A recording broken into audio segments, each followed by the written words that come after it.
अनंत ज्ञानी, अनंत दर्शनी, त्रिलोकीना तीर्थंकर परमात्मा श्रवण भगवान महावीर स्वामीना श्री चरणों में अपनी सौनी भावना अनंत लब्धि निदान गुरु गौतम स्वामीना श्री चरणों में अपनी सौनी भावना मारा तमारा अनंत अनंत उपकारी सदगुरुदेवोना श्री चरणों में अपनी सौनी भावना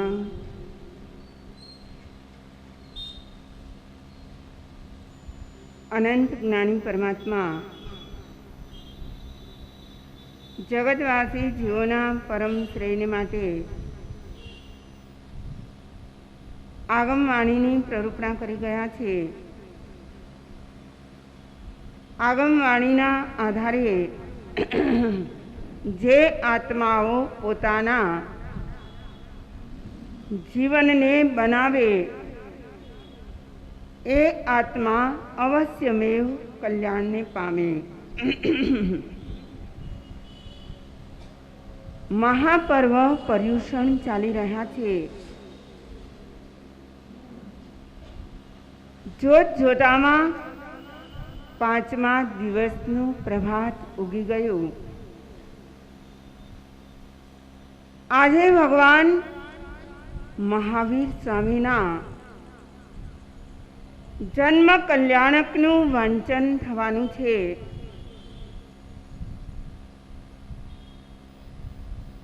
भगवान महावीर एवा काळमां थया हता ज्यारे लोकगुरु गौतम बुद्ध थया, ज्यारे ग्रीस में सोक्रेटिस थया, ज्यारे चीन में कन्फ्यूशियस महात्मा थया, बराबर एज काल में भारत में भगवान महावीरनु अवतरण थयुं। अपनी आर्य संस्कृति अने एमां पण भारत भूमि एटली बधी पवित्रतम भूमि छे के आ भूमिनी अंदर કેટલીક વાર તપસ્વીઓના તપ મહોત્સવો મનાવાયા છે।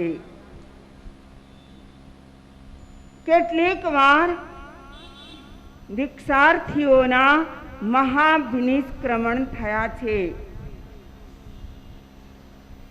કેટલીક વાર તીર્થંકરોના કેવળ જ્ઞાન મહોત્સવ પણ મનાવાયા છે। आवी पवित्रतम भूमि भगवान महावीरना जन्म माटे आ भूमिनु वरण थयो। भगवान महावीर स्वामी आजे खरेखर एमनो जन्म दिवस छे नथी। क्यारे आवे बधाने खबर छे, चैत्र सुद 13 अने आजे शा माटे मनावीए? आपणा पूर्वाचार्योनी एक पवित्र परंपरा के जैन समाज पर्युषण कल्पमां वधारे एकत्र थाय, बधा भगवानना जीवन कवन ने जाने माणे अनुभवे अने एमांथी कंईक प्रेरणाओ मेळवे। आवा एक मंगल भावथी आपणा पूर्वाचार्योए जन्म कल्याणक वांचन आजना दिने गोठव्युं छे। પરમાત્મા મહાવીર સ્વામી એમના જીવન વિશે એક નાના બાળકને પણ કંઈક બોલવાનું કહીએ તો બે ચાર શબ્દો તો બોલે કે ના બોલે હે? અને તમારા જેવા વડીલોને, માતાઓને, બહેનોને કહીએ તો એ તો 5-7 મિનિટ પણ બોલી શકે. શા માટે? કારણ કે આપણે ભગવાન મહાવીરના શાસનના છીએ. આપણા નજીકના ઉપકારી તીર્થંકર ભગવાન મહાવીર સ્વામી છે. અને એથી કરીને મહાવીર સ્વામીના જીવનને સૌ કોઈ જાણે છે. આજે જન્મ કલ્યાણક વાંચનના દિને ભગવાન મહાવીરના જીવનના કેટલાક પાસાઓને આપણે જોવા છે, જાણવા છે અને માણવા છે. એ મહાવીર કઈ રીતે બની શક્યા હશે? કારણ કે પ્રત્યેક આત્મા, મારો, તમારો, સૌનો આત્મા, પરમાત્માનો આત્મા પણ એક જ સરખા આત્મગુણોને ધરાવે છે. એ મહાવીર બન્યા અને આપણે શું બન્યા? હે? આપણે માનવ પણ ના બન્યા. શું ના બન્યા? હે? હા, માનવ આકૃતિ મળી ગઈ, પણ આપણે પ્રકૃતિથી જોઈએ તેવા સારા માનવ પણ ના બન્યા. શું તફાવત હશે આપણામાં અને ભગવાન મહાવીરમાં? એ મહામાનવ કઈ રીતે બન્યા અને આપણે સામાન્ય માનવ કેમ રહી ગયા? ભગવાન મહાવીરના જન્મ દિનને આજે આપણે વર્ણવવો છે. ભારત ભૂમિમાં જ્યારે બ્રાહ્મણ સંસ્કૃતિ ફાલી ફૂલી હતી, ચોમેર યજ્ઞયાગ થતા હતા, નરયજ્ઞ 32 લક્ષણા પુરુષોને હોમી દેવામાં આવતા, પશુ યજ્ઞ અશ્વ વગેરે પ્રાણીઓને પણ યજ્ઞમાં હોમી દેવામાં આવતા હતા.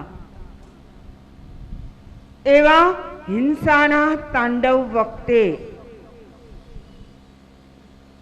ભારત ભૂમિમાં જાણે કે જીવંત અહિંસાનું અવતરણ થયું. આજનો પ્રવચનનો વિષય શું છે? જીવંત અહિંસા, ભગવાન મહાવીર. ચોમેર જ્યારે હિંસાના જ નાદ સંભળાય છે, એવા સમયમાં જાણે કે જીવતું જાગતું અહિંસાનું અવતરણ થયું. જેમના જન્માંતરોમાં પણ અહિંસા ધર્મને એમણે જીવનમાં અવધાર્યો હતો. જ્યાં જ્યાં ગયા, જે ભવોમાં ગયા, ત્યાં એમણે ભાવથી અહિંસા ધર્મ જ આદર્યો છે. હમણાં જ તમે સાંભળી ગયા કે તીર્થંકર થનારો આત્મા પૃથ્વીમાં, પાણીમાં, અગ્નિમાં, વાયુમાં, વનસ્પતિમાં જ્યાં જ્યાં ઉત્પન્ન થાય, શ્રેષ્ઠતમ અવસ્થા, અને એ અવસ્થા દ્વારા બધાને સાતા પમાડવાનો ભાવ, સાતા પમાડવાના ભાવથી હિંસા થાય કે અહિંસા થાય? અહિંસાનું પાલન થાય. તમને ખબર છે કે એક બોલ એવો છે તીર્થંકર નામ કર્મ બાંધવાનો. કેટલા કારણો છે? 20 કારણો. આ 20 માહેલો એક બોલ એવો છે કે અન્ય જીવોને સુખ સાતા પમાડો તો પણ તીર્થંકર નામ ગોત્ર બંધાય. હે, અને આવું કામ સંસારી લોકો પણ કરી શકે કે ના કરી શકે? અંદરમાં ભાવ શું હોય?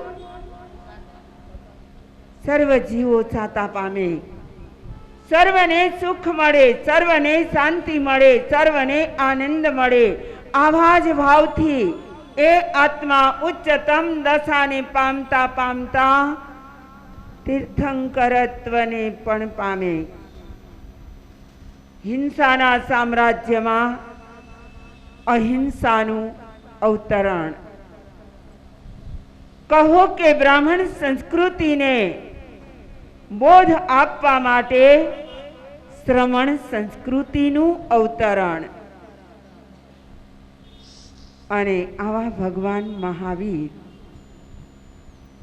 એમના ભવો ભવાંતરોને જોઈએ તો એ પણ આપણા જેવા જ એક સામાન્ય મનુષ્ય હતા. હા, અને ક્યારેક એ પશુ યોનિમાં પણ જતા હતા, ક્યારેક એ દેવ ગતિમાં પણ જતા હતા. આપણે તો ભગવાનના કેટલા ભવોને જાણીએ છીએ? 27 ભવોને જાણીએ છીએ. પણ એ 27 પહેલા ભગવાને કેટલા ભવો કર્યા હશે? 27 પહેલાના ભવોની તો કોઈ ગણતરી જ નથી. ભવની ગણતરી ક્યારથી થાય? ક્યારથી થાય?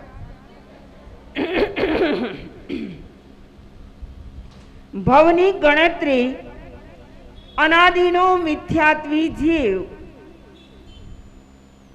જ્યારે પહેલી જ વાર સમ્યક્ત્વને પામે ત્યારથી એમના ભવોની ગણતરી થાય છે. ભગવાન મહાવીરના આખા જીવનને જોઈએ તો 27 ભવોનું જે વર્ણન છે, જે તમે દર વખતે સાંભળો છો ને? ઘણા તો કહે કે 27 ભવોની વાતો સાંભળીને દર વર્ષે અમને શું થાય? આનંદ થાય કે કંટાળો આવે?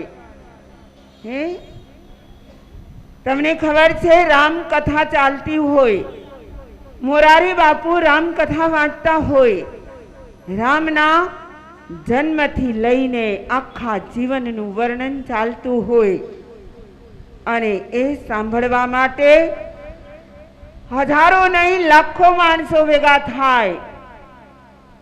એ શું માને છે? રૂડી રામકથા.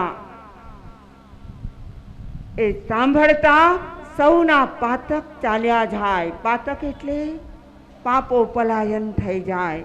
અને વીરકથા સાંભળવાથી કંટાળો આવે? ભગવાન મહાવીરના ભવો એના આખા એ જીવનને 27 ભવોના વર્ણનને અને એમની મોક્ષ યાત્રાને 3 વિભાગમાં વિભાજિત કરી શકાય. પહેલો વિભાગ છે ભગવાન મહાવીરની બહિર્યાત્રા. બહિર્યાત્રા એટલે બહારની યાત્રા. એમાં પરમાત્માના 1 થી 26 ભવોનું વર્ણન ચાલે. ત્યાર પછી ભગવાનની અંતરયાત્રા. મહાવીર તરીકે જન્મ ધારણ કર્યો અને ત્યારથી લઈને કેવળ જ્ઞાન પામ્યા ત્યાં સુધીની ભગવાનની અંતરયાત્રા. અને કેવળ જ્ઞાન પામ્યા પછી મોક્ષ ગતિને વર્યા ત્યાં સુધીની ભગવાનની નિર્વાણ યાત્રા. કેટલા વિભાગ થયા? પહેલો વિભાગ છે બહિર યાત્રા. ભગવાન મહાવીરે નૈસારના ભાવમાં ભાવપૂર્વક આહાર દાન મુનિરાજને કર્યું, સમ્યક્ત્વની પ્રાપ્તિ કરી. એ મુનિરાજને નૈસારે સામાન્ય ગામ તરફ જવાનો રસ્તો બતાવ્યો અને પેલા મુનિરાજે ભગવાનને એટલે નૈસારના આત્માને સમ્યક્ત્વનો માર્ગ બતાવી દીધો. અને આગળ ચાલતા ચાલતા નૈસાર એ બીજા ભવમાં દેવ થયા. ત્યાંનું આયુષ્ય પૂર્ણ કરી ત્રીજા ભવમાં મરીચી તરીકે ત્યાં એમણે ઉચ્ચસૂત્ર પ્રરૂપણા કરી. શું કર્યું? ઉચ્ચસૂત્ર પ્રરૂપણા એટલે શું? શાસ્ત્ર વિરુદ્ધ વાતો કરી. સૂત્ર વિરુદ્ધ જે વાત હોય તે છે ઉચ્ચસૂત્રની પ્રરૂપણા. અને એમની પાસે આવેલા, આપ બધા જાણો છો એટલે વિસ્તાર કરતી નથી, એમની પાસે આવેલા પેલા કપિલને કહ્યું. કપિલે પૂછ્યું કે ધર્મ ક્યાં છે? અને એમણે શું કહી દીધું? અહીં પણ છે અને ભગવાન પાસે પણ છે. કયા ભગવાન હતા? ભગવાન આદિનાથના સમોસરણની બહારના ભાગમાં આ મરીચી ત્રિદંડીના વેશમાં, સંન્યાસીના વેશમાં હતા. અને એમનાથી આ ઉચ્ચસૂત્રની પ્રરૂપણા થઈ. એના કારણે એમનું સમ્યક્ત્વ વમાયું અને ફરી પાછા મિથ્યાત્વી થયા. એટલું જ નહીં, જ્યારે ભરત ચક્રવર્તી દર્શન કરવા આવ્યા, કહે છે તમારા ત્રિદંડીના વેશને નમતો નથી, પણ આપ તો ભાવિના તીર્થંકર થવાના છો. અને આ વાત સાંભળી અને ફરી પાછો અહંકાર પણ જાગ્યો. આદ્યોહમ વાસુદેવાનાં પિતા મે ચક્રવર્તિનાં પિતામહો તીર્થંકરાણાં અહો મે ઉત્તમં કુલમ. અહો, આ અવસર પીણી કાળના હું પ્રથમ વાસુદેવ. કોણ વિચારે છે? મરીચી ત્રિદંડી. હું પ્રથમ વાસુદેવ. મારા પિતા પ્રથમ ચક્રવર્તી ભરત ચક્રવર્તી અને મારા દાદા પ્રથમ તીર્થંકર. અહો મે ઉત્તમમ કુલમ. મારું કુળ અત્યંત ઉત્તમ છે. એમ કરીને મરીચી નાચવા લાગ્યા. ઉત્કૃષ્ટ રસ રેડાયો અને કુળનો મદ કરીને નીચ ગોત્ર બાંધ્યું. ત્યાર પછીના ઓલ્ટરનેટ ભાવ ચાલે છે. બીજો, ચોથો, છઠ્ઠો, આઠમો, 10મો, 12મો અને 14મો 7 ભવો દેવના. અને ત્રીજો મરીચી તરીકે 5મો, 7મો, 9મો, 11મો, 13મો અને 15મો ભાવ ત્રિદંડી તરીકેના. ત્રિદંડી સંન્યાસી. અને 16મા ભાવમાં વિશ્વભૂતિ તરીકે અને ત્યાં પણ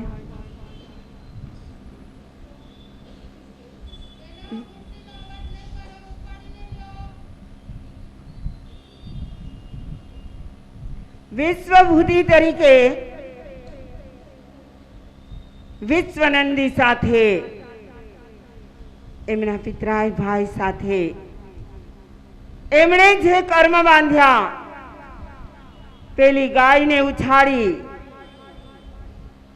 અને નિયાણું કર્યું, મારી જો તાકાત હોય તો આ વિશ્વનંદીને મારનારો થાઉં અને નિયાણ કડા જીવો એ પ્રાય કરીને નરકમાં જ જાય. 17મા ભાવમાં એ 7મા દેવલોકમાં ગયા અને ત્યાર પછીના 18મા ભાવમાં વાસુદેવ થયા. વાસુદેવ અવશ્ય નરકગામી હોય. ત્રિપૃષ્ઠ વાસુદેવના ભાવમાં પેલા સહ્યા પાલકના કાનમાં ધગધગતું શિશુ રેડાવ્યું, નિકાચિત કર્મ બંધાયું અને એમના પરિણામે મહાવીર તરીકે કાનમાં ખીલા ઠોકાયા. 19મા ભાવમાં એ 7મી નરકમાં ગયા. 20મા ભાવમાં સિંહ તરીકે ઉત્પન્ન થયા. 21મા ભાવમાં ચોથી નરકે ગયા. 22મા ભાવમાં વિમલ રાજકુમાર થયા. 23મા ભાવમાં મહાવિદેહ ક્ષેત્ર મુકા નગરીમાં પ્રિય મિત્ર ચક્રવર્તી થયા. ભવયાત્રા ચાલી છે ભગવાન મહાવીરની. પ્રિય મિત્ર ચક્રવર્તી આયુષ્ય પૂર્ણ કરીને 24મા ભાવમાં ફરી પાછા 7મા દેવલોકમાં ગયા. ત્યાંનું આયુષ્ય પૂર્ણ કરી 25મા ભાવમાં નંદન રાજકુમાર થયા અને ત્યાં ફરી પાછું સમ્યક્ત્વ ઉદયમાં આવ્યું. સાધુપણું અંગીકાર કર્યું. નંદન રાજકુમાર મટીને નંદન મુનિ બન્યા. તમને સાંભળીને પણ અહોભાવ થાય કે નંદન મુનિના ભાવમાં 11,80,645 માસ ખમણ કર્યા. કેટલા? આહા, એક માસ ખમણ કરે એમના પ્રત્યે અહોભાવ જાગે તો કેટલા માસ ખમણ? 11,80,645. આટલા માસ ખમણ માટે એમનું આયુષ્ય પણ સુદીર્ઘ હશે. અને આવું તપ કરતા કરતા એવી શુભ ભાવના ભાવી કે હું આખા એ જગતના લોકોને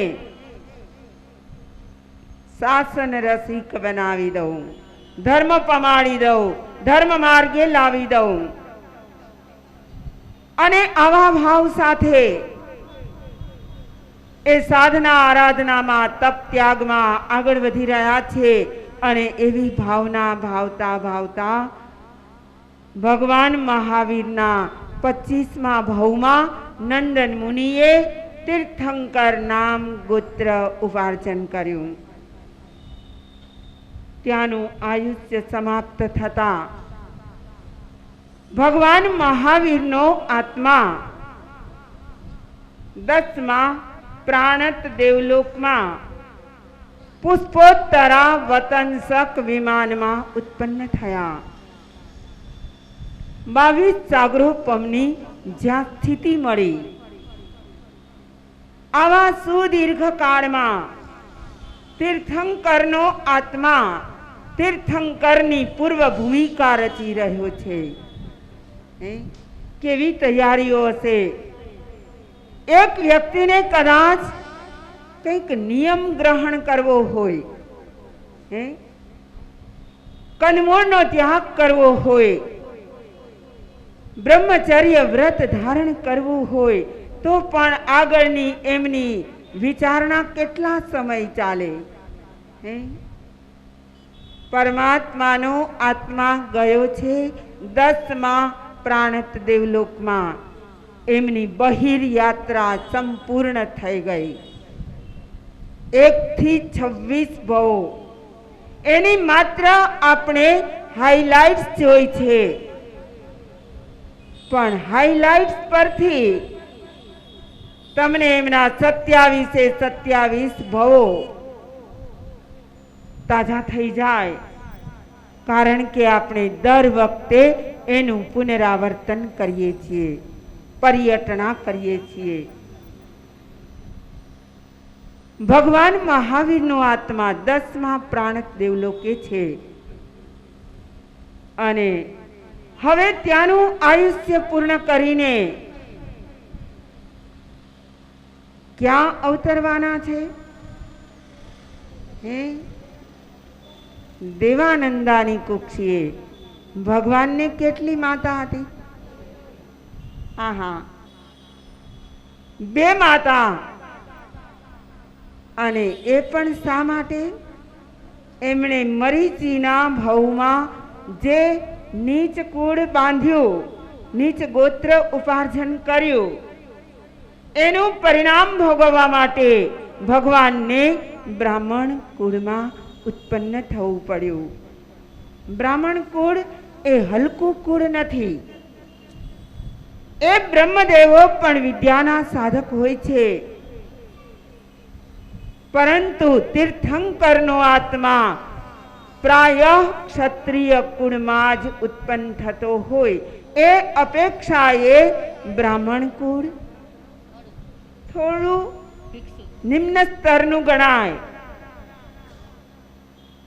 ઋષભદત્ત બ્રાહ્મણ અને દેવાનંદાની કુક્ષીએ ભગવાનનું અવતરણ થયું. એમના ગર્ભમાં આવ્યા. 82 રાત્રિ ત્યાં રહ્યા.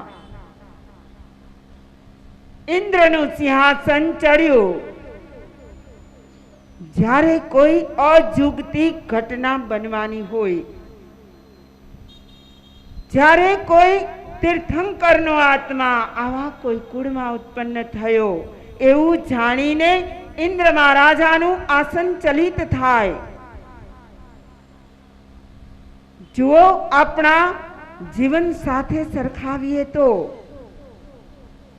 આપણા જીવનમાં પણ આવી કેટલીક અજુગતી ઘટનાઓ બનવાની હોય, પણ આપણને એના પ્રભાવ રૂપે કોઈ દેવો દેવીઓ આવીને આપણને સહાય કરતી નથી.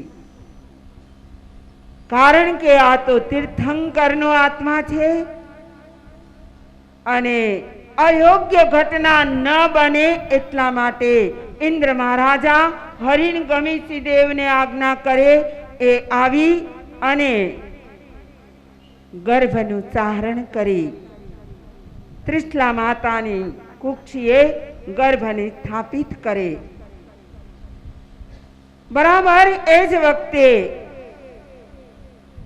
જ્યારે ભગવાન મહાવીરનો આત્મા ત્રિશલાની કુક્ષીએ આવી રહ્યો છે, તે વખતે ત્રિશલા માતા શું જુએ છે? 14 સ્વપ્ન જુએ છે. તમે અહીં પણ જોઈ શકો છો. કેવા એ મંગલ સ્વપ્ન હશે, કેવા કલ્યાણકારક સ્વપ્ન હશે. એ સ્વપ્ન શું સૂચિત કરતા હશે? એ એક એક સ્વપ્નને પોતાના અંતઃકરણમાં પ્રવેશતા જુએ છે અને એ પ્રવેશતા જોયાની સાથે એમના રોમરાઈ ખડા થઈ જાય છે. આપણને પણ સપનાઓ તો આવતા જ હોય છે. સરખાઓ આપણા સ્વપ્નમાં અને ત્રિશલા માતાના સ્વપ્નમાં શું ફરક હશે? કેટલો ફરક હશે? એ તો રત્ન કુક્ષિણી માતા છે, તીર્થંકરની માતા છે. ભક્તામર મહાસ્તોત્રમાં મંતુંગાચાર્ય પણ કહે છે, સ્ત્રીણામ સતાની સતસો જનયંતિ પુત્રા નાન્યાસુતં ત્વદુપમં જનની પ્રસૂતા સર્વાદિશો દધતિ ભાનિ સહસ્રરશ્મિ પ્રાચેવ દિગ્જનયતિ સ્ફુરદંશુજાલમ.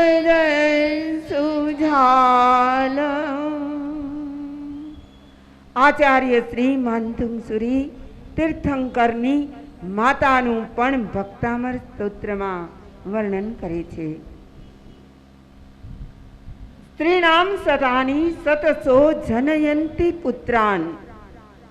જગતમાં સેંકડો સ્ત્રીઓ સેંકડો પુત્રોને જન્મ આપે છે, પરંતુ આપના જેવા તીર્થંકરને જન્મ આપનારી માતા એ કોઈ વિરલ હોય છે. અને જેમ સર્વ દિશાઓમાં ગ્રહો અને નક્ષત્રો ઘણા જ હોય છે, પણ સૂર્યને જન્મ આપનારી એકમાત્ર પૂર્વ દિશા હોય છે. બરાબર આવી જ વાત છે. ત્રિશલા માતાને કુક્ષીએ ભગવાન મહાવીરનો આત્મા આવ્યો અને એ આત્મા આવતાની સાથે આખા એ ગામમાં વૃદ્ધિ સમૃદ્ધિ એમાં વધારો થવા લાગ્યો. નગરીના સર્વ લોકોના હૈયામાં આનંદનો વધારો થવા લાગ્યો. બધાના પરિણામો વર્ધમાન થવા લાગ્યા, એટલે વૃદ્ધિ પામવા લાગ્યા. સારી રીતે આ સ્વપ્નનું નિરીક્ષણ કરેલી ત્રિશલા માતા પ્રાતઃકાળે ઉઠીને સિદ્ધાર્થ રાજાને સ્વપ્નનું વર્ણન કરે છે અને સ્વપ્ન પાઠકો બોલાવીને એ સ્વપ્નના ભાવાર્થો પણ કહેવામાં આવે છે કે હે માતા ત્રિશલા, તારી કુક્ષીએ ગઈવર એટલે હાથી જેવા ગંભીર્યયુક્ત પુત્રનો જન્મ થશે. ધોરી વૃષભ જેવા તાકાતવાન એવા પુત્રનો જન્મ થશે. કેસરી સિંહ જેવા પરાક્રમી પુત્રનો જન્મ થશે. લક્ષ્મી દેવતા જેવા વૃદ્ધિ સમૃદ્ધિ અને આત્માની વૃદ્ધિને પામનારા એવા પુત્રને જન્મ થશે. પંચવર્ણી પુષ્પમાળા એ જેમ સુગંધને ફેલાવે, એમ તારો પુત્ર આખા એ લોકમાં ચોમેર સુવાસ ફેલાવશે. ચંદ્રની જેમ તારો પુત્ર શીતળતા પ્રસરાવશે. સૂર્યની જેવો પ્રકાશનો ફેલાવનારો લોકોત્સવ જોઈ કરે આખા એ લોકમાં ઉદ્યોત કરનારો થશે. ધ્વજાની જેમ જેમ વિજય ધ્વજ લહેરાતો હોય, એમ તારા કુક્ષીએ જન્મનાર આત્મા ધર્મનો વિજય કરશે. કળશની જેમ, કળશ એટલે અહીં તમે જોઈ શકો છો કુંભમાં અમૃત ભરવાનું હોય છે, અમરતાનું એ સૂચક હોય છે.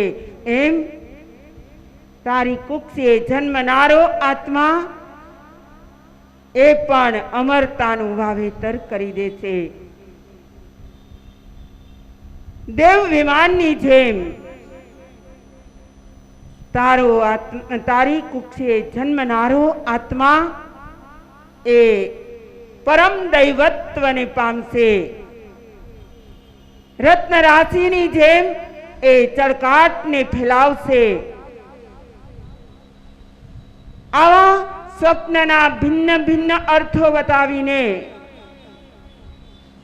મહાનતા અને ભવ્યતા એ આત્માની દર્શાવીને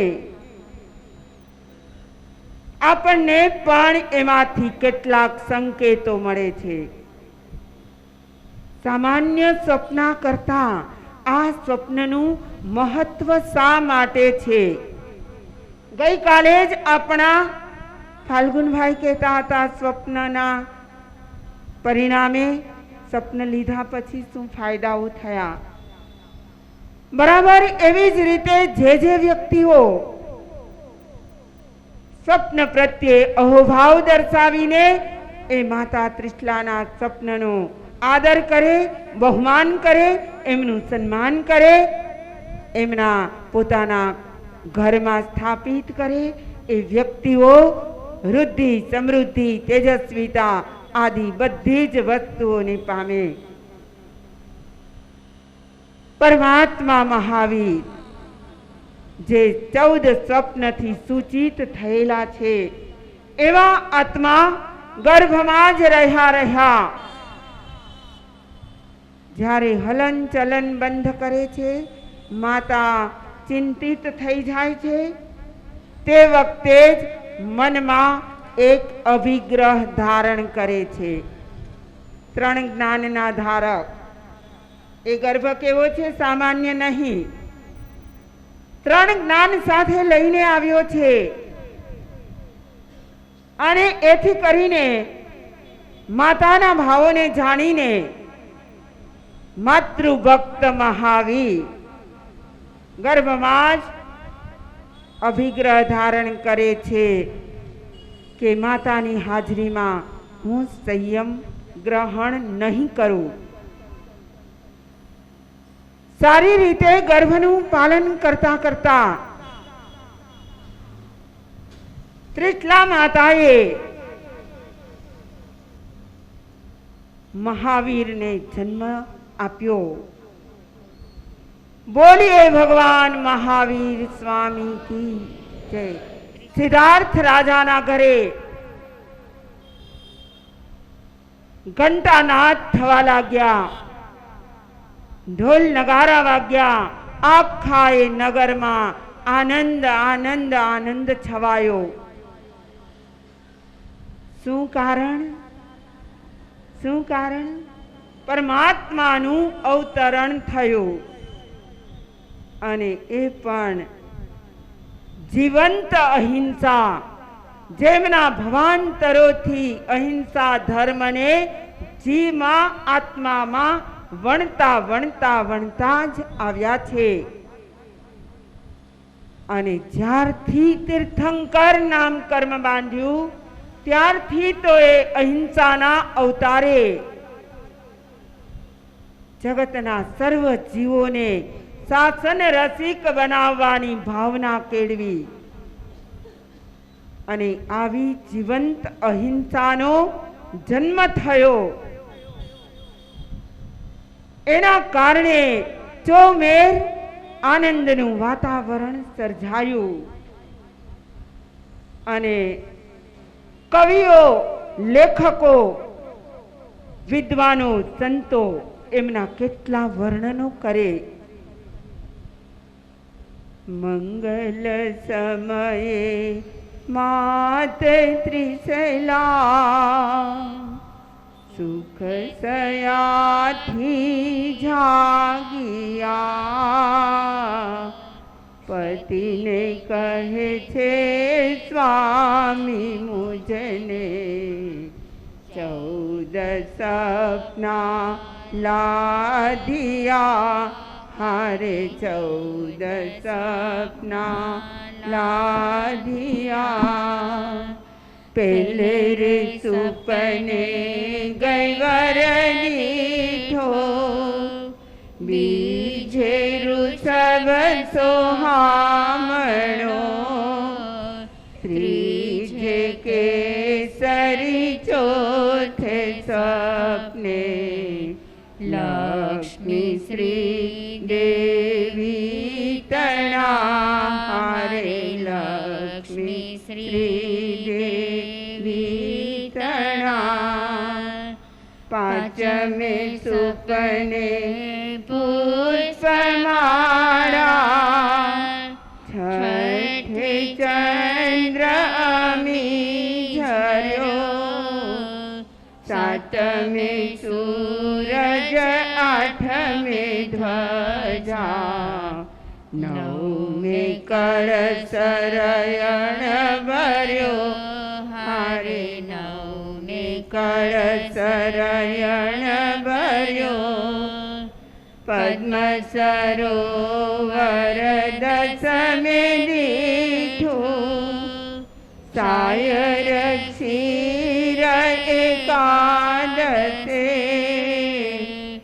દેવના વિમાન બારમે દીઠા દ્વાદશને વિશે હારે દ્વાદશને વિશે રત્નની રેણુ તેરમે દીઠી અગ્નિ શિખા ચૌદમે પરમ ઉર આનંદ પ્રગટ્યો સ્વામી મુજને એ તમે હારે સ્વામી મુજને એ સમે નમ્ર વિનંતી નાથ સુણજો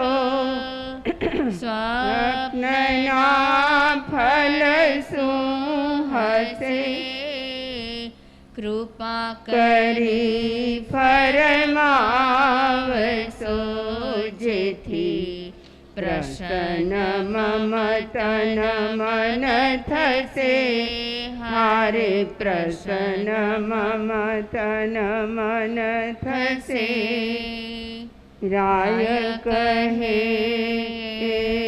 ઉત્તમ સ્વપ્ના ઉત્તમ ફલને આપશે 24માં છીન રાજ તારી રત્ન કુક્ષી જન્મશે હારે રત્ન કુક્ષી જન્મશે પ્રભાતે ઉઠી 14 સપના ગાય શીખે ને સાંભળે કીર કહે એ પુણ્ય પ્રતાપે મનના મનો રથ ફળે હારે સુખ સંપત્તિ સહુ મળે હારે સુખ સંપત્તિ સહુ મળે 14 સપનાનું વર્ણન કરેલા કવિઓ લેખકો સંતો મહંતો જે આત્માનું વર્ણન 14 સ્વપ્નથી સૂચિત કરી રહ્યા છે એવો આત્મા સિદ્ધાર્થ રાજાના ઘરે ત્રિશલા માતાની કુક્ષીએ જન્મ ધારણ કરીને વર્ધમાન નામને પ્રાપ્ત કરીને દુનિયાનો એક સિતારો બન્યો, આખી દુનિયાનો તારણહારો બન્યો. જન્મ દેનારી માતા ભક્તામર સ્તોત્રમાં કહ્યું તેમ હજારો સેંકડો લાખો હોય છે, પણ તીર્થંકરને જન્મ દેનારી માતા કોઈ વિરલ હોય છે. આવી ત્રિશલા માતા એમને અવસ્વાપીની નિદ્રા મૂકીને ત્યાં ભગવાનનો જન્મ મહોત્સવ મનાવવા માટે 64 ઇન્દ્રો આવ્યા છે, 56 દિક કુમારિકાઓ આવી છે. મેરુ પર્વત પર ભગવાનના દેહને લઈ જાય છે. જન્મ કલ્યાણક મહોત્સવ મનાવવાનું છે. અને ત્યાં ભારતભરના 108 તીર્થ સ્થળોનું કુંભમાં જળ ભરીને 108 ઘડાઓ ત્યાં હાજર છે. બાલ મહાવીરને અભિષેક કરવામાં આવે અને ઇન્દ્ર મહારાજા મનમાં ચિંતિત થઈ ગયા. શા માટે? નાનકડું બાળક છે અને આટલા ઘડાઓનું તીર્થજળ એમના પર અભિષેક થશે, એ બાળકનું શું થશે એવો વિચાર સરખો આવ્યો. અને પરમાત્મા તો 3 જ્ઞાનના ધારક હતા. એમણે જાણી લીધું ઇન્દ્ર મહારાજા ચિંતામાં છે. એમણે શું કર્યું? જમણા પગનો નાનકડો અંગૂઠો, બાળકનો અંગૂઠો કેવડો હોય એ અંગૂઠો એમણે મેરુ પર્વતને લગાડ્યો અને મેરુ પર્વત ધ્રુજી ઉઠ્યો, કંપી ઉઠ્યો. ઇન્દ્ર મહારાજા સમજી ગયા કે આ આત્મા કોઈ અજબ ગજબ શક્તિનો છે. જન્માભિષેક મનાવીને ફરી પાછા ત્રિશલા માતાની ગોદીમાં એમને સ્થાપિત કરે છે. પરમાત્મા મહાવીરનું આ છે જન્મ કલ્યાણક. તીર્થંકરના કેટલા કલ્યાણક હોય? 5 કલ્યાણક. એમાં પહેલું ચ્યવન કલ્યાણક. 10મા દેવલોકથી જે ભગવાનનો આત્મા પેલા દેવાનંદાની કુક્ષીએ અને પછી ત્રિશલાની કુક્ષીએ આવ્યો. જ્યાં દેવલોકમાંથી એનું ચ્યવન થયું એ પણ કલ્યાણક કહેવાય. કલ્યાણકનો અર્થ શું છે? કલ્યાણમ કરોતી. શું? કલ્યાણમ કરોતી ઇતિ કલ્યાણકમ. જે આખા એ જગતનું કલ્યાણ કરે એનું નામ કલ્યાણક. પરમાત્માના ચ્યવનથી, એમના જન્મથી, એમની દીક્ષાના કલ્યાણકથી, એમના કેવળ જ્ઞાન કલ્યાણકથી અને નિર્વાણ કલ્યાણકથી આખા એ જગતને કેટલાય બોધ મળે છે. પરમાત્માના કલ્યાણકોનું જો આપણે ચિંતન કરીએ, જો આપણે ધ્યાન કરીએ તો પણ આપણા જે 5 કર્મ બંધનના કારણો છે, કયા કયા? મિથ્યાત્વ, અવ્રત, પ્રમાદ, કસાય અને અશુભ યોગ. એક એક કલ્યાણક સાથે એક એક કર્મ બંધનનું કારણ જાય અને કારણ જાય એટલે કર્મ બંધ ન થાય. પહેલું કલ્યાણક ચ્યવન કલ્યાણક. પરમાત્માનો આત્મા જ્યારે ચ્યવન પામે ત્યારે પણ એ સમકીતી જ હોય છે. એમનું ધ્યાન કરતા કરતા આપણા પણ મિથ્યાત્વના ભાવો દૂર થાય, મિથ્યાત્વનું પ્રતિક્રમણ થઈ જાય. શું થઈ જાય? કયા કલ્યાણકના ધ્યાનથી? ચ્યવન કલ્યાણક. બીજા નંબરનું છે જન્મ કલ્યાણક. ભગવાન જ્યારે જન્મ ધારણ કરે ત્યારથી એમનો આત્મા વૈરાગી હોય. કેવો હોય? વિરક્ત હોય. અને એથી કરીને જન્મ કલ્યાણકનું ધ્યાન કરવાથી આપણા પણ અવિરતિના ભાવો દૂર થાય. અવ્રતનું પ્રતિક્રમણ થઈ જાય. ત્રીજું કલ્યાણક છે દીક્ષા કલ્યાણક. દીક્ષા કલ્યાણક વખતે ભગવાન ચોથા ગુણસ્થાનકથી જ્યારે દીક્ષાનું મહાવિનિષ્ક્રમણનું પ્રોસેસન જતું હોય તે વખતે એમના ભાવો ક્યાં રમતા હોય? સાતમા ગુણસ્થાનકે. અને સાતમું ગુણસ્થાનક અપ્રમત્ત દશાનું છે. એટલે દીક્ષા કલ્યાણકનું ધ્યાન કરવાથી આપણો પણ પ્રમાદ જાય, આપણા પ્રમાદનું પ્રતિક્રમણ થઈ જાય. એનાથી પણ આગળ વધીએ તો ચોથું કલ્યાણક છે કેવળ જ્ઞાન કલ્યાણક. ભગવાનને કેવળ જ્ઞાન થયું હોય, દેવલોકના દેવો અને દેવેન્દ્રો કલ્યાણક મનાવવા આવી ગયા હોય અને એ કેવળ જ્ઞાન કલ્યાણકના દ્રશ્યને આપણે ધ્યાનસ્થ થઈને મનોમન વિચારીએ તો શું ફાયદો થાય? કેવળ જ્ઞાન ક્યારે આવે? જ્યારે સર્વથા કસાયો નિર્મૂળ થાય. ભગવાનના કેવળ જ્ઞાન કલ્યાણકનું ધ્યાન કરતા કરતા આપણા પણ કસાયો ઓછા થઈ જાય. અને લાસ્ટમાં છે નિર્વાણ કલ્યાણક. જ્યારે ભગવાન નિર્વાણ પામવાના હોય એ પહેલા એ યોગોનું નિરુંધન કરે છે. શું કરે? કોઈ પણ આત્મા સિદ્ધ થતા પહેલા મન, વચન, કાયા આ ત્રણેય યોગનું નિરુંધન કરે.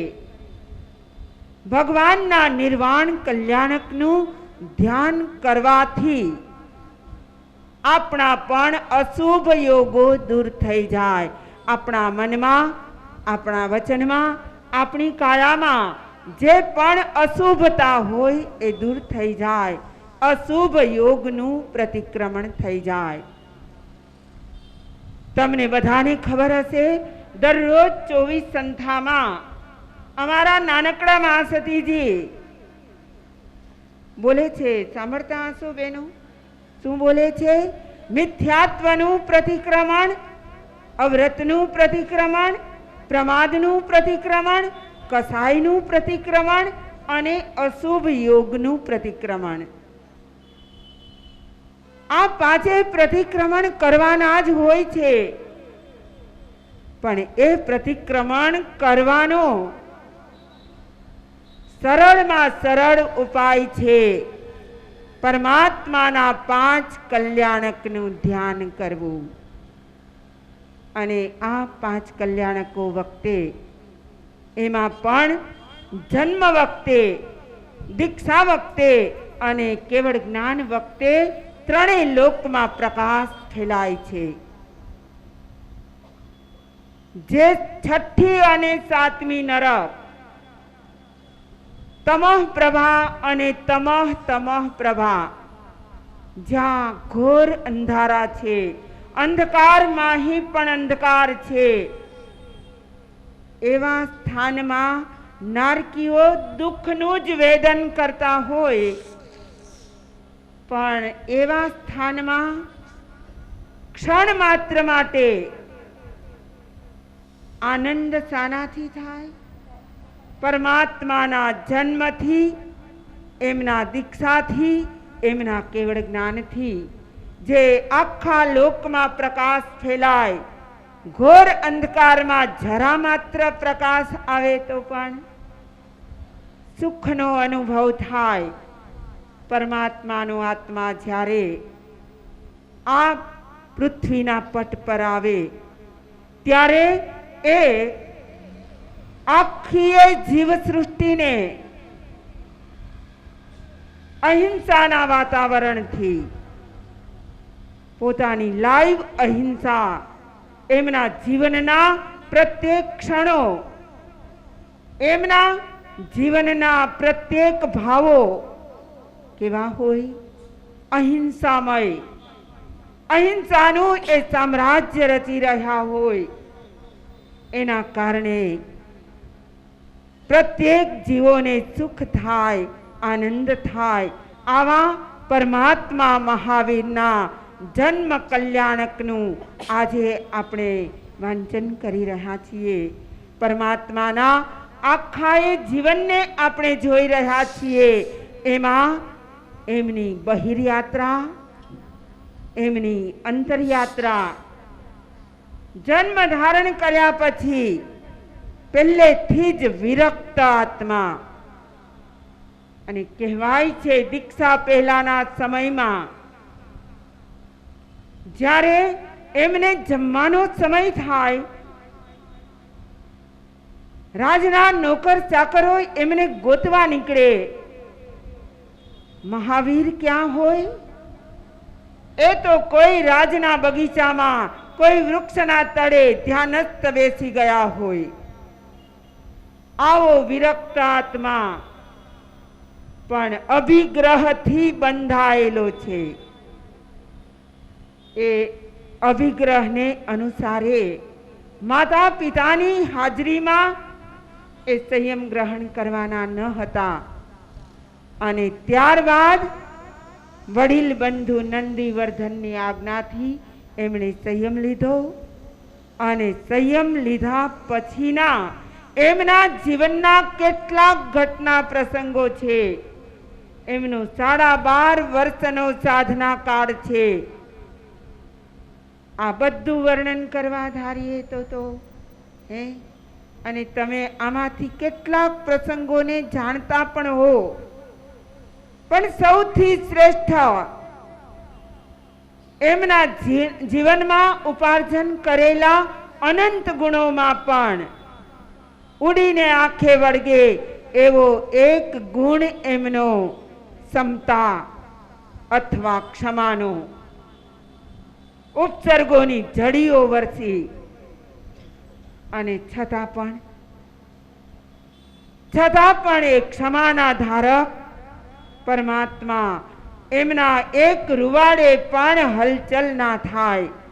આવા પરમાત્મા મહાવીર સ્વામી આજે આખો એ જૈન સમાજ પરમાત્માને યાદ કરે છે. એટલું જ નહીં, સ્મરણ પટમાં લાવી એમના પ્રત્યે અહોભાવ, ભક્તિભાવ અને પૂજ્યભાવ દર્શાવે છે. એમની ભક્તિ કરે છે. પરમાત્માનો નિર્વાણ કલ્યાણક દિવસ તો ક્યારે આવે છે? દીપાવલી. અને ત્યારે પણ આપણે પરમાત્માને જરૂર યાદ કરવાના છે. આજે એમના જન્મ કલ્યાણકના દિને પરમાત્માનું જીવન જે માત્ર ક્ષમાનો પાઠ સૂચવી જાય છે. અનંત ગુણોમાંથી પણ એક ગુણ જેમના જીવનમાં ક્ષમા આવી જાય. અત્યારે પર્વ પણ કયું ચાલે છે? ક્ષમા પર્વ. ક્ષમા આપવાનું, ક્ષમા માંગવાનું અને ક્ષમા રાખવાનું પર્વ ચાલે છે. ભગવાન મહાવીરના જન્મ કલ્યાણક સાથે આ પર્વનું પણ અનુસંધાન છે. આવા પર્વના દિવસોમાં ભગવાન મહાવીર સ્વામીનો આત્મા જ્યાં બિરાજમાન હોય ત્યાં આપણે સૌ ભાવપૂર્વક, ભક્તિપૂર્વક, બહુમાનપૂર્વક વંદન નમસ્કાર કરીએ અને એ આત્માની આપણા પર અનંત અનંત કૃપા વરસે એવા મંગલ ભાવો સાથે હું વિરામ પામું છું.